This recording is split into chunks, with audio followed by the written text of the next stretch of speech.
You know, I don't see why there shouldn't be. Things can be funny and blow up too.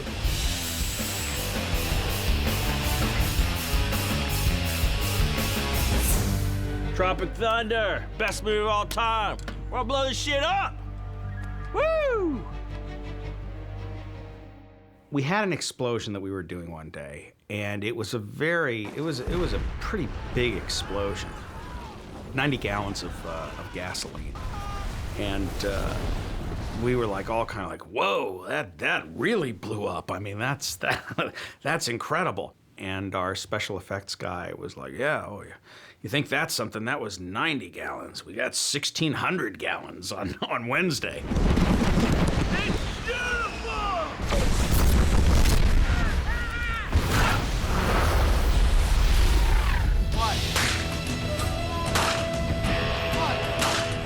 We got Mike Minardis, who's one of the best special effects guys in the business, and he's just he really has fun doing what he does. He's a very intense guy, but sort of, it's always with an air of like, you know, he might be slightly insane, but in a good way. He had his own little sort of kingdom in Hawaii that he took over this warehouse complex where he built all the stuff he needed to build, and you know, and then he would make these little videos, and he would show me the video and say, like, this is what you get when you put a little of this, a little of this, and that's a 50-gallon explosion. Here's a 75-gallon explosion. And yeah, I like the 75-gallon explosion. Yeah, all right.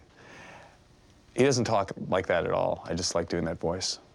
Down there at the bottom is where we have 1,000 gallons of diesel fuel and a propane tank, a 3,000-gallon propane tank and two 500s. That's liquid propane that we're pumping through the lines and into these manifolds down here. So these pipes here are 20 foot long, and they each hold 55 gallons of gasoline and diesel fuel. So it goes 20 feet, then a 10-foot space, and then in between the 10-foot space is these metal pots. Well, those metal pots is what we put a 16-ounce black powder lifter in there and fill that with 8 gallons of gas and sawdust. So when one of these blow up, it throws the gas in the air, then those things blast up, and they help ignite everything, and they give it some height. We have to notify the airport, you know, and the tourists, you know, for helicopters and stuff like that everybody's clear of the area. Crew will be, you know, plenty far back, and we don't put the detonators on until like an hour before we're ready to go, and it's all safe. When they did the test for the explosion, they had mannequins that were in 50-foot increments from the fireball. You know, there was a section that represented what they were going to be doing. And they had mop string heads, and they had plastic trash bags for a garment. And when you looked at the test, like, you know, about 250 feet away, the trash bags were molten plastic. So it's pretty intense. I got to see, like 60 gallons, and that looked just like a sea of fire. So 1,200 gallons should look like the apocalypse. Not the movie, the actual end of days. Okay, you're clear now. Thank you. Here we go. Roll cameras, please. Action!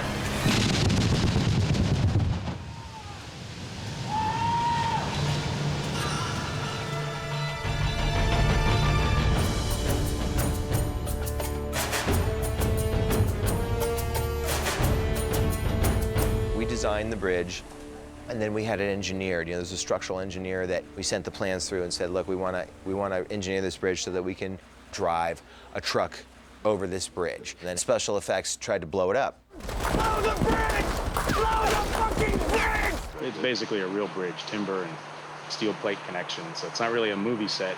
It's not balsa wood. It's Doug fir and, you know, heavy timbers. So they came in knowing it was going to take a lot of time to prep that for the explosion, and they drilled, you know, 1,000 holes in it. In addition to the charges that are in the wood, we also have bundles of sandbags with charges in between the sandbags to generate a softer but more widespread effect instead of just a concentrated charge. And that'll lift some of the boards much higher and give us a more dramatic look. And we've added some fireball effect to give it some color. Otherwise, it's just going to be a great puff of smoke and wood flying. So we put some small fireball charges in there to brighten it up and give it some character. The explosive we're using is a binary explosive that we mix on site. It's non-explosive ingredients that are shipped to us because we're on a remote island Can't get high explosives here. We've declared basically base camp, which is like 3,000 feet away, a safe distance. We've done some calculations on the potential fragment velocities and the range they can fly. We're going to be about 200 feet behind a steel plate and under a heavy protection. So we're protected from the falling timbers as well as any flying steel, nails, whatever.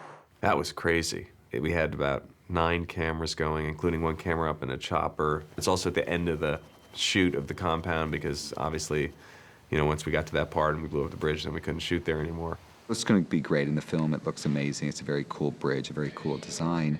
But yeah, it's definitely a little tough to see something you've worked so hard and spent so much energy on literally blow it up in less than 15 seconds.